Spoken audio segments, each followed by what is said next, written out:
I will find Jay-Z with $10 million. Nice one. You know, we're speaking there, like, say, I almost knew the answer to the question. Okay. I mean, it makes a lot of sense. I'm telling you, we'll use the $10 million and look for Jay-Z. I'm telling you, I'll go find out one way or the other. Yeah.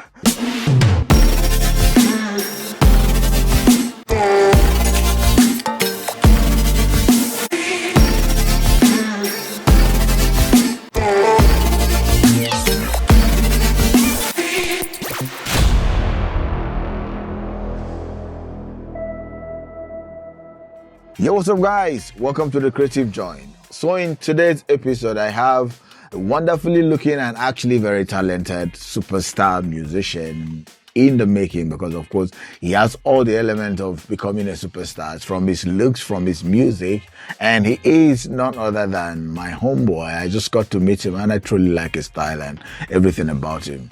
Inart Otega, right? Yes. I got it correctly, all right? I was about saying Inart, all right? No, you got it correctly. Yeah, I got it correctly. Welcome to the show, my brother. Thank you A very much. handshake will be in place, all right? Thank you. Good to see you. You know, with your style, everyone can already tell, look, come on, this is a superstar. Tell us about the name Inart. How did that come about? Inart is an acronym, yeah? Okay. It stems from the earlier stages of my career when I would introduce people to my music. I'm like, yo, listen to this, yo, listen to this. And every time what I would get was, is this really you? Since when you they do music? When don't they sing like when this? you don't they sing like this? Since when do you rap? Yeah. Since when so that was what I was always getting. So that was from what I coined the name Inart. It says, I'm not a rapper though. So it was always like a sentence. I'm not a rapper though. I'm not a rapper though, but listen to what I have to offer. So it was always like that, and I kind of stuck with it as my, my stage name, and I feel like it has essence to my music. Interesting. I just held on to it. I think it's amazing, when someone is trying to think, okay, maybe this is the angle that I'm going to wait for you, and you came out like this. Yes. And you're coming out on this side. It's interesting. Let's talk about your unique musical style, because I've seen artists that fuse, different genres, but your sound kind of, it's really interesting. And, I got to understand you fuse rap, you fuse Afro, and you also fuse R&B into one. Yeah. How did that come about? How were you able to craft and give birth to that kind of mixture, if I must say? What I would say is my creative process, right? I really just give back what the instrumental gives to me. Okay. Right? But where I found the sweet point is in my delivery, I would say, the way I deliver, because of the people that I draw inspiration from. They have a similarity or a common thing in reggae music, or music that you have the artist singing in patois. Or that kind of stuff. That's the ragga tune, right? So I became comfortable in that sound because of the people that I used to listen to. And ordinarily, I started out as a rapper. Before I began to fuse anything, I was originally a rapper. You were a rapper, Yeah. So as time went on, as I began to discover more music in this space or in this sound, I began to say, okay, how can I express in a similar way? How can I express myself with my own sound, with my own story, whatever I have to tell? How can I sound like these people, but in my own, comfort zone, in your unique whatnot? Comfort zone. So I didn't really start out to say I want to blend this, I want to blend that. It just came to me, right? If I whenever the R&B side comes out is when I am talking mostly about my partner. Okay. That's when the R&B side the love thing. Yeah, that's when I heard that in the song we use on the vibe session. Okay. So you see, and then for the most part of the craft, it comes from my life. I tell stories about myself. So when you listen to my discography, you begin to find out that each and every song in some way is a perspective into my life. Okay. So basically, I was just telling stories and trying to deliver like these people I'm listening to. Yeah. And that's when I found the sweet spot and said, okay, let me fuse all of this together and have my own, style of music or have my own. Yeah. Okay. That was how it all came together. Okay. So, but everything was like a slow process. It wasn't fast. Of course, it's never like a day's journey. Yeah. It's something you give it a while, for it to like come together, like in different pieces. So, what would you say, or where would you place your brand? Like your musical style? Would you call it an Afro, or how would you call it? Okay. Basically, when I don't want to complicate things, if somebody asks me, oh, what kind of music do you do? I just say I'm an alternative rapper. Okay. For me to keep it simple. Of course. For you to just understand that, oh, you're going to hear me rap, but you're not going to hear me in the boom bap style. Yeah, like the hardcore kind of rap. Yes, you won't hear me do that kind of rap, but I'm a rapper. That's you drop it every now and then. That's when I'm keeping it simple. But if I'm talking to a music-oriented person, I will tell you my core sound is Afro swing. Okay. Something you will hear from Ruga, something you will hear from Burna Boy. Okay. If you're conversant with UK music, it's something you hear from J Horse, Mo Stack, and basically. Yeah. That's what I would say my sound is. And then when I want to round off, when I'm talking to maybe industry people, I do Afrofusion. Okay. So they know Afrofusion is a fusion of different sounds and whatnot. Yeah. That comes from Africa generally. Yeah. Okay, now that we're talking about, branching out, like you have the looks of, not just a local artist, I must say. You have all the element of, this is someone that has prospect of becoming an international artist, all right? Yeah. So how do you line your music to align in that particular area of dream? Like the international scene? Of course, making sure you're giving your local fans, all right? Your local market, you're feeding them. And you're also having the hopes of making your music international. Of course, your music being international doesn't have to be in a particular box, all right? Yeah. It doesn't have to tick a particular box. You could just do strictly Orobo music, right? Yeah, and you become international, right? But I don't know if you understand what I mean. Trying to cater for your international audience. And so what I would say is I don't box my creativity. So I like my most successful song is a drill record. Okay. Yeah, it's a song that I'm in an indie label and I have a label mate, Morphin. Okay. He's the original owner of that song, but I did the hook on that song. Oh, you're signed to a record label? No, I own. You own the label. The label. Yes. Correct. I run business with my brother. Okay. Yeah. So it's an indie label. What's it called? Raw Like Life. Okay, Raw Like Life Records. Raw Like Life Records. Okay. Yeah. Interesting. So this record is owned by Morphin, but I'm featured on the record and I did the hook, and we have Odumodu Black on the record. Oh my, nice. And nice. When the record dropped, I think 2 months after it dropped or so, the #1 artist in Germany had posted the record and said, "This is my favorite record out now." Wow. All of a sudden, we just woke up one morning to it and saw that #1 artist in Germany had posted this. Okay. But so when I sit and think, how do I really cater to the international audience? I didn't do anything special on that record to say, oh, I'm trying to appeal to a particular set of audience. Yeah, so it really is always just my story, right? And in telling my story, I'm definitely going to reflect. You can hear things like Lekki, you can hear things like Via, you can hear random so words. You can hear me speak Pidgin. There's a lot of elements that are layered. The top parts of it, yeah. Do you understand? There's a lot of elements that are layered in the music that definitely resonate. Even the stories I'm telling, like I have a record, Big Black Sienna, that talks about police brutality. Okay. Trust me, it's a very jiggy record. It can be slammed in the club and whatnot. But when you listen to the lyrics and you hear it, you realize this guy is talking about being oppressed by police and running away from police. Yeah. In Nigeria, in Lagos. So this is a story that every young boy in Lagos. I mean, if you see the way I look, you know that I don't suffer for police. I know. Do you understand? Especially just coming out like this. Yes. Maybe even if you are driving, and I get it. It's always a hustle. It's always crazy. That kind of thing. So the stories are always relatable because it is a story of a young man growing up in Nigeria, leaving home and whatnot. But at the same time, the way that I feel the international audience resonates with me is my delivery. Yeah. The way I deliver the things that I am saying. Yeah. Even if I'm going to speak pidgin, even if I will speak Robo. Of course, but I mentioned it, even if you're doing a Robo music. Yes, you just said it. And the guy you just mentioned rightly, sorry for interjecting, Odumodu, right? Yes, Odumodu. He's not the English man, all right? He's a raw street, Igbo. Yeah, of course. And of course, he's an international artist already.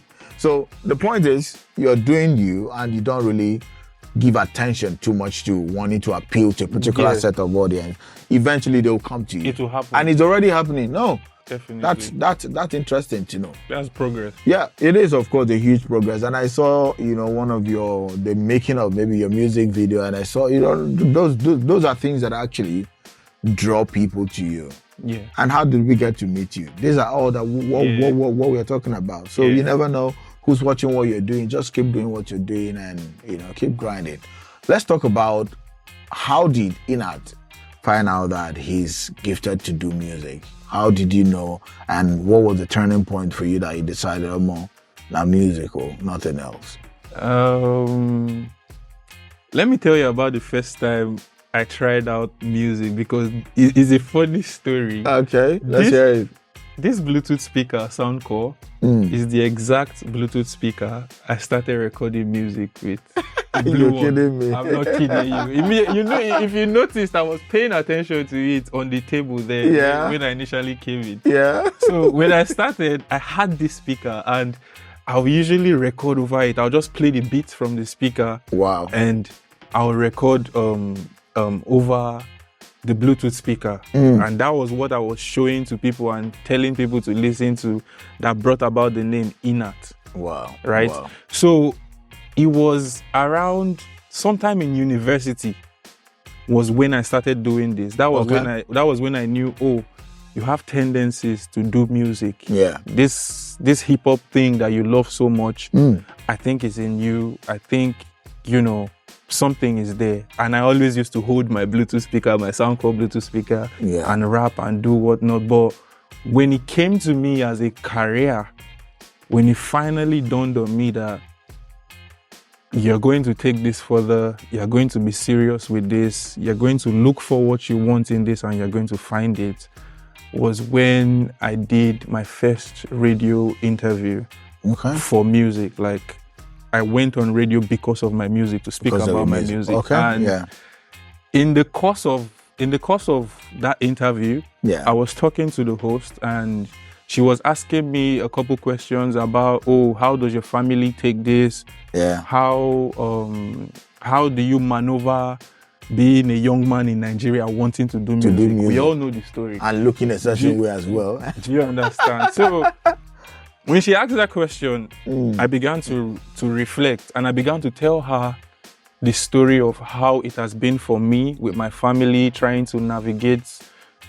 Are you going to do your masters? Are you going to, focus on your music? And as I was reiterating that story and beginning to tell her, this person was behind me, this person was behind me, I began to cry. Wow.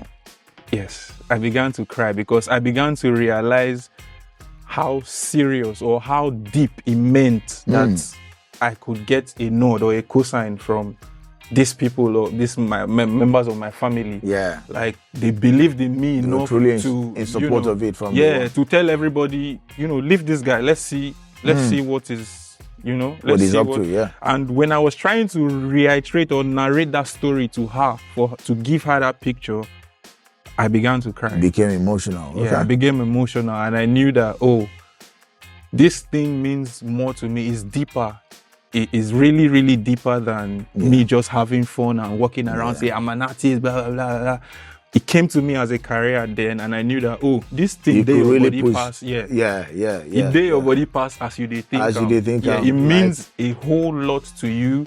Wow. More than what you are seeing right now. So just hold on to this and see where it takes you. Interesting. Yeah. Let's talk about influences. Looking at you and listening to your music, I found element of, some certain artists and musicians. Not like there's a copy somewhere, but they definitely will be people, that you would say these are people that has influenced your sound, right? The most obvious one, although people don't know this a lot, but the most obvious one is St. John. Who's that? St. John is the writer of Brown Skin Girl. Brown Skin Girl. Wow. Okay. The writer of that song. That's St. John. Okay. St. John is my biggest influence in music. Okay. Yeah, he's the person that when I found his music, it really shaped me as an artist. Even the mentality that he holds, it shaped me as a person as well. On my social media, sometimes I just randomly tweet one of his projects. It's called Ghetto Lenny.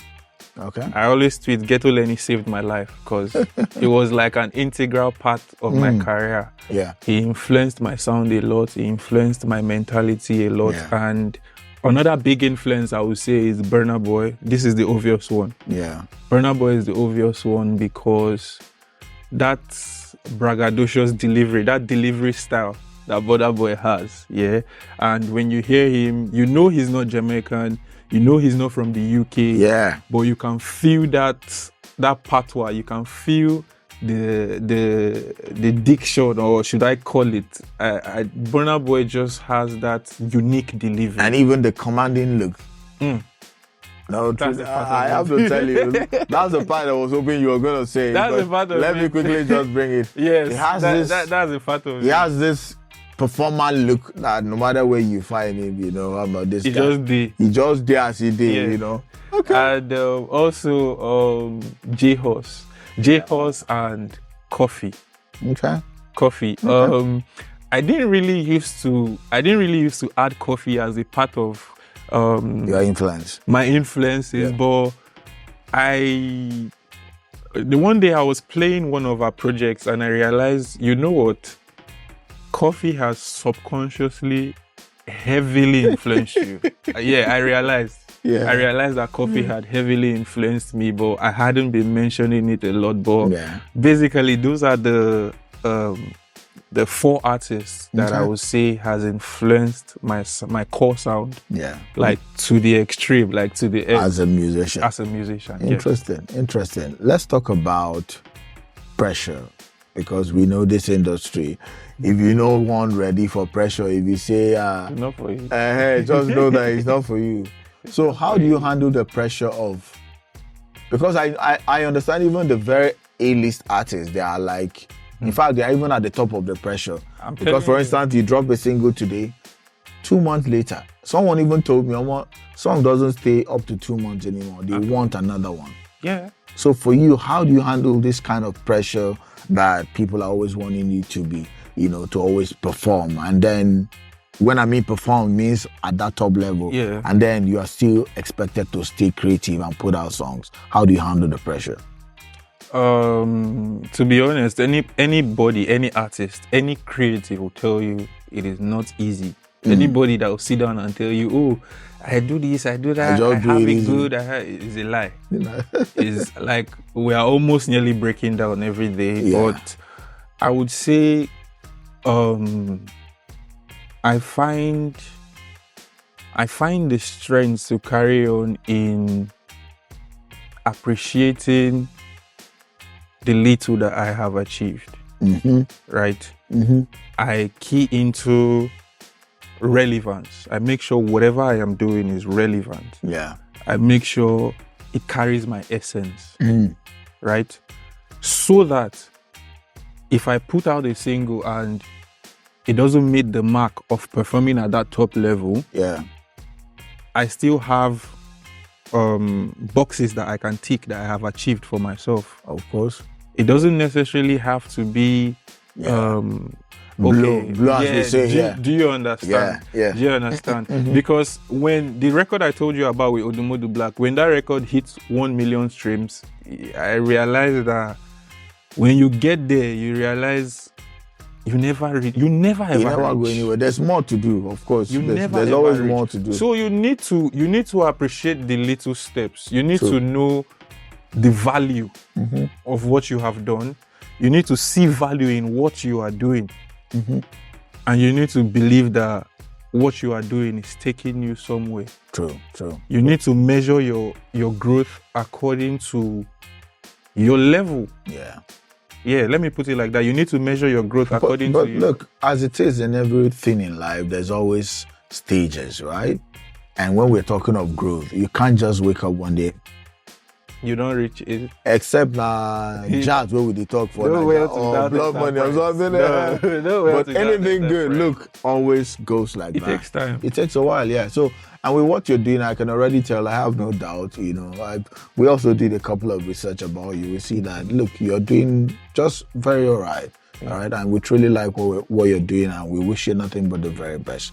All right, look, we're actually going to continue in this conversation, but before we do, we're going to play a quick game segment, okay? Let's just loosen things up a bit. We've been talking deep, Tega, and I truly like your perspective, truly. Yeah. All right, guys, so I am here with an interesting and, very good-looking, celebrity-looking, commanding-looking superstar here in the studio. He is a musician doing so much already in the industry, considering the time he's put in the industry. And if you also want to see what he does, if you want to check out his music, come on, you'll find his social media handles at least here. Reach out to this guy, support him in his music. Come on, go stream his songs. All right, and if you're just joining us and this is your first time of joining us, this is a show called The Creative Joint, where we bring different creatives, across the different creative spectrum. We're talking about record producers, musicians, actors, the list goes on and on. They come here to actually share their creative ideas, what they've been about in the industry as creative, because almost, easy. So if this show kind of appeals to you and this is the kind of show, that you're into, why not just, leave us a subscription, leave us a like, come on, hit that notification bell so whenever we share content, you'll be the first, All right, Inart. Are you ready for the game? Yeah, let's go. Okay, so it's called the quick fire game segment. Okay. That means in 60 seconds, you're going to attempt to answer as many questions as possible. I think we have only 14 questions. You're going to wipe it. And the good thing is that the question is still about you, though. It's still about creativity. And this is the only rule in the game.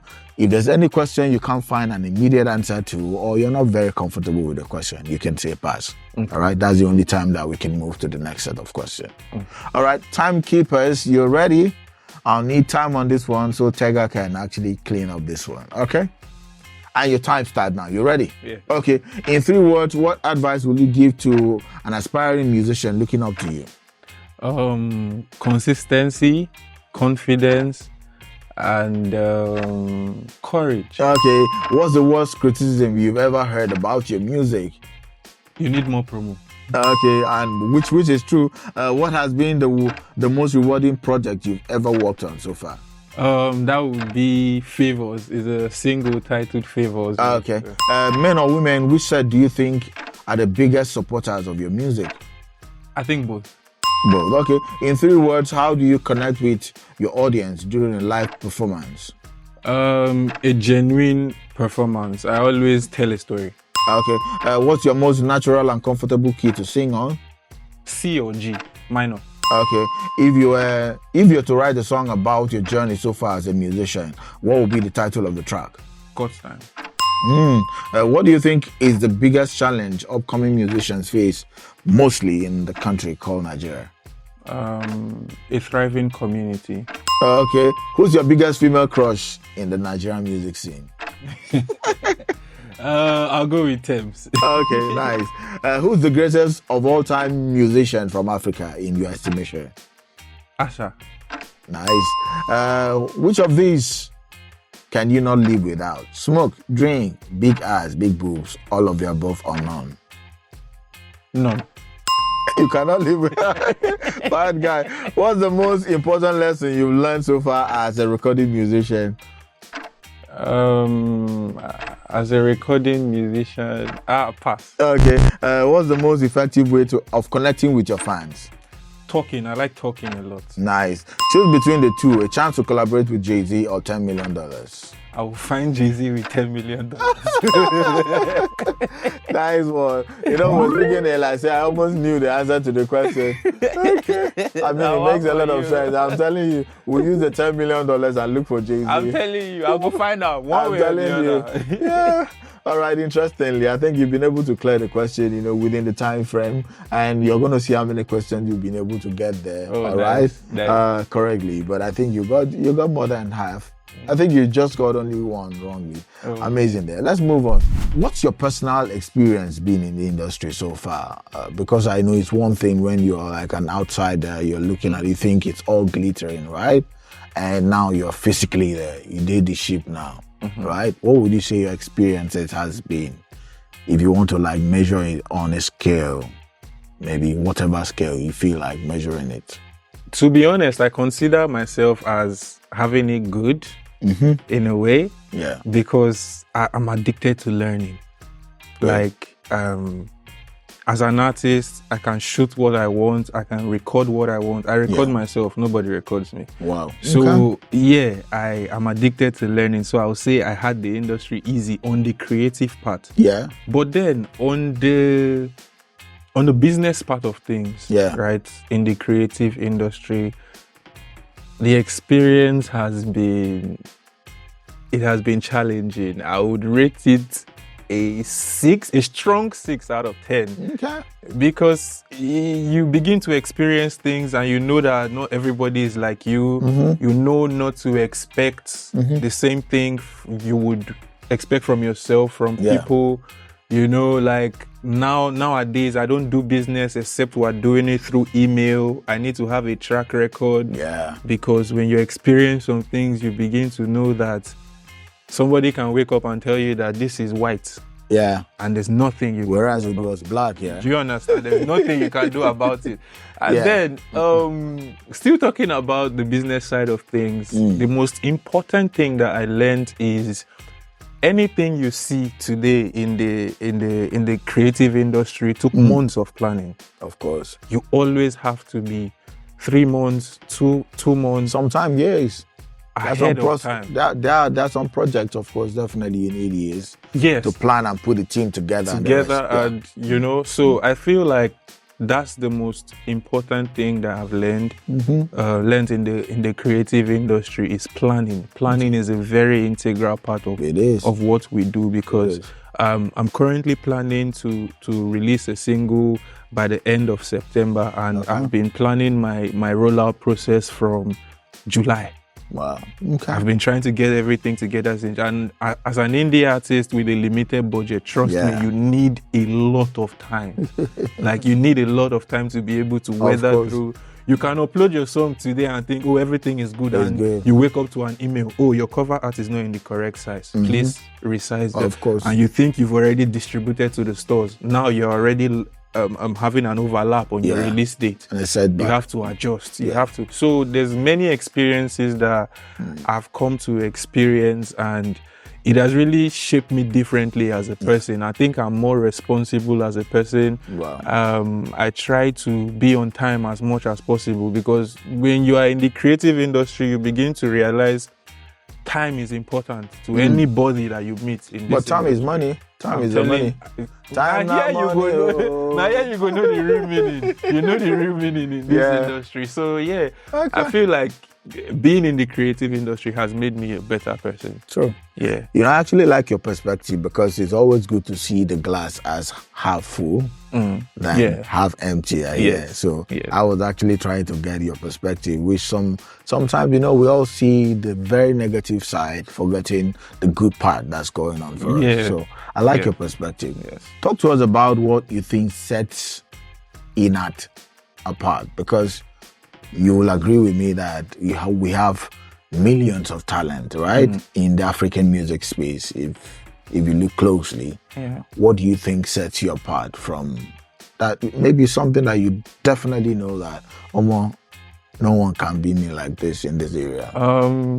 It might be humble. It's not about my art, really. It's not about the music itself, but I feel like my persona, my brand is honest and it's genuine. Okay. I feel like it reflects me. Yeah. That's why when you ask me how do I connect with my audience during a live performance, I told you I give an honest performance. It is transparent. Yeah. I tell a story. Not trying to fake what you're not at all. Be a particular vocal acrobat that you can't deliver.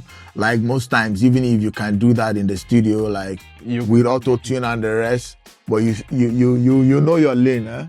When you are performing live, you understand? Like, it is. I dig that.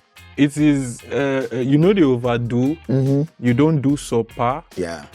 It is just there, and whenever if I'm doing a performance in this room now, and there's two people here, I'll make sure I try to, if I'm looking at each of you 100 times, I make it 50-50. Okay. I make sure you're connected. I make sure this person is connected. If I want to sit down beside you, if there's a chair here and I can sit down beside you, I'm telling you the story. But my songs, they're very immersive. I have a song called Long Way From Home. Okay. All my friends that are abroad. Yeah. That's my best song, like the best song by me that they love so much. Wow. Long Way From Home. Yeah. Because when you listen to the song, you can feel. You feel like, oh, I've left home to look for whatever I'm looking for. You feel like you're in the story. Yeah. So if I'm sitting down here performing that song to you, I make you feel like you are in the story. Yeah. You can see that this is me. You can hear every lyric in the song and say, true, now this guy be this. It isn't fiction. Yeah. I feel like it's consciousness. Yes. The reality of music. That's how I call myself anyway. I'm a conscious musician, which is like the details and the realities of life is what I bring to my music. Essence. So, which is what life is supposed to be. That's why I won't say I get bothered, but I just laugh when I see musicians, especially the today musicians, wanting to box themselves in a particular box that you can only sing about the female parts, body part and the rest. No, but that's what it is. And at some point you just say, what about all the troubles in the world? What about the rest of the happenings in the world? There's a lot of things going on. There's a lot of things you can write about, man. There's a lot of things. Anyways, let's not just be distracted by all of that. Yeah. Take us through your process in brief, from songwriting to releasing it. What's your process like? Okay. In fact, from idea. From having it as an idea, take us through that from that stage. Yeah. Most of my ideas are usually either on my notepad as a song title, or it is in my voice recorder as like a voice note. Okay. So randomly sometimes I might just get a melody in my head and I try to put scribble words to it and I just record it and keep it. Then I can send my producer that, or me and my producer are in the same space and he's playing it, and then I'm giving him the words, I'm giving him the melody, and he's making the beats on the spot. Usually that's how most of my songs turn out. I don't usually like to except it's impossible for us to be in the same space. I don't like you to send me the beat. I like us to be in the same space. I like us to you contribute your idea, of course, to the beat. I like us to be. This is what I'm hearing. Yeah, this is what should be. Yeah, let's bring this together. That's as far as idea. Okay. And then when we go to now recording, like I said, I record myself. I feel like I'm more confident. It's more fluid for me to be able to, just do my thing by myself. I want singer like and I guess you're more relaxed. Yes. And you can do it. Of course, one thing with recording, you can do it as many times as 20 times. Whether you 50 times. You listen. This is not how I wanted it. Until I do it again until you get what you want. Because if I record it and just leave it like that, nobody will know, but it will haunt me. Of course. Whenever I play you think there's a way you would have done it better. Do you understand? So I prefer to do it myself. I don't bother nobody. I just sit and, go through it. And then At a point in my career, I stopped reading off my phone. Okay. I didn't like. That's when you're recording. Yeah, when I'm recording, Okay. I didn't like what it was doing to my melodies. Okay. It was breaking them kind of. I wanted it to be smooth. Okay. So from stopping to read off my phone, I entirely stopped typing it at all. So how do you get your lyrics now? Because I record myself, I'll do it over and over and over again. Is that like a freestyle thing? Like yes. Okay. Yes. You just go to the mic. You to already the have mic. a topic and you flow to it. I flow to it. I have my first gibberish. Okay. Uh-huh. I have my first gibberish. Of course. Uh-huh. And then from there, I build it 4 bars. 4 bars, 4 bars, 4 bars. But I'm going to repeat. If it takes me 20 times, I'm not going to pick up my phone to type it. Wow. Okay. Yes, I must have it till it flows. And let me also tell you why, which is also a good thing, because you're recording yourself. I'm a record producer. Let me tell you the downside of this, because if you are paying for a session, for instance, most producers, you already have time limit, right? A time frame. You know, all this one. So it's actually a blessing, that you're able to record yourself and you have the technical know-how to do that, to put it together. To maneuver. So it's interesting. We're almost at the end of the show, which is the part I don't like. This is actually a beautiful conversation. You know, the show is called The Creative Joint, and this is really creativity that we're talking about. You know, so are there like current project you want to let your fans know? Any project coming that you're really excited about to share with your fans? Like I said, the song my producer was urging me, let's add this song to the project. Add this song to the project. That project is coming. Should I say before the end of the year? If we don't drop it by. Is that an album or an EP? No, it's an EP. An EP. It's supposed to be a 5-track EP. Okay. Right? There's one single that has dropped. For the record, the song that we just performed, is the second single of the project. After that single drops, we're going to drop the project. It's going to be a 5-track EP. Yeah. Okay. So the project is titled Black Heart Emoji. Any collaborations in the project? Or? There's one very special. Okay, you mentioned one. The one with okay, no, that's not the project. Okay, that's not going to be the project. Okay. The project is themed around love. Okay. Right? And it's called Black Heart Emoji because nothing special. It's just an emoji that me and my partner send each other. Yeah. As opposed to the red love you usually send. Yeah. We just chose to hold on to the black heart emoji. And then this tape is themed around love, and half the songs on the project are about her. So the way you're talking and all these fine boy things I can see here, looks like you have some element of lover boyness. But it's beautiful. I'm genuine. But of course you should. Love is God and God is love. So, love is a beautiful thing. That project is going to reflect different shades or different forms of love, right? Okay. Maybe 3 songs are talking about romantic love. Okay. There's a song there that's talking about love that you don't want. Okay. Love that is detrimental to you, or love that does not align with your vision. Okay. It's titled Them Love, that song. And then there's another song on the project that talks about mother's love. Okay. The love of my mother. Okay. So the project is basically to show different shades of how I feel towards different situations or different, And speaking on one of the questions from the game, if men or women support my music more, this project is a move towards bringing in a lot more female audience. Yeah. Right? Because genuinely... genuinely, the ladies are always more in support of love and... Yeah, those kind of songs more. Yeah. And of course, you rightly would know as well that if you're able to buy the female fans, you have it good. You don't have a problem. You have it. You have it good. Yeah, and I must also add, with the fine boy-ish look, don't worry, you're not very far. Continue. I'm telling you. Any special shout out you want to give to your fans, your friends, anyone? I want to give a special shout out, first of all, to my family. Yeah. Like I said, they're very integral. They are dear to your heart. I can see with the smile coming through there. I see. They're a very integral part of this journey. I love you. And my producer. Yeah. My producer. I'll tell you one very, very fun fact. My entire discography is by one person. Wow.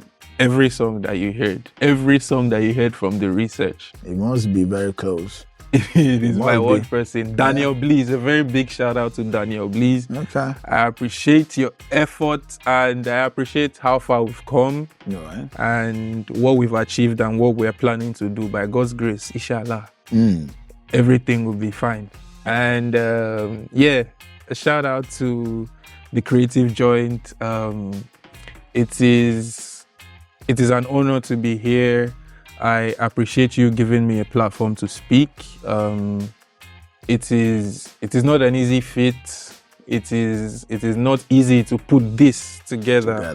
This kind of platform. It is something that we need. And earlier when we spoke and you asked me the biggest challenge for an indie artist, I told you it is a thriving community. True.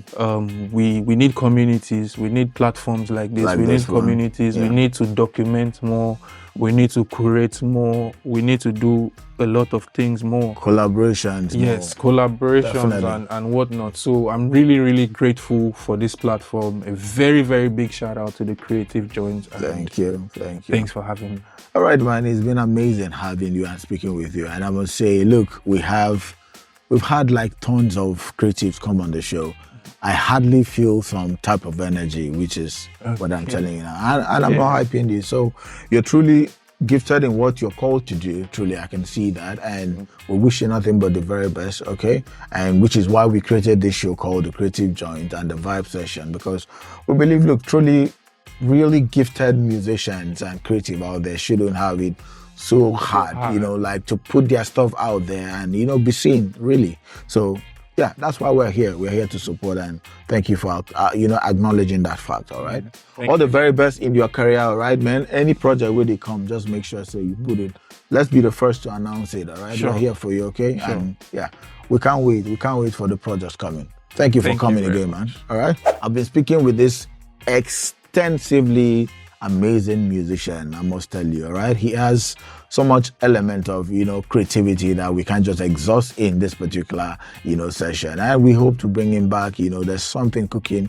He's actually going to be one of the person that we bring back. All right. And if you're still considering, should I subscribe to this channel or not? Come on, guys. You're sitting on a very long bicycle, all right? And you don't want to do that. So I know this kind of content does appeal to you. So why not leave us a subscription, leave us a like, tell us what you want to see specifically on this show. And if you also have a particular creative personality you want us to bring on this show, come on, comment. You never know. Your creative personality might be the next on the show. All right, guys. Your main man here, JayDany, has been interesting, and I'm excited presenting this very one. I'll see you in the next one. Peace out.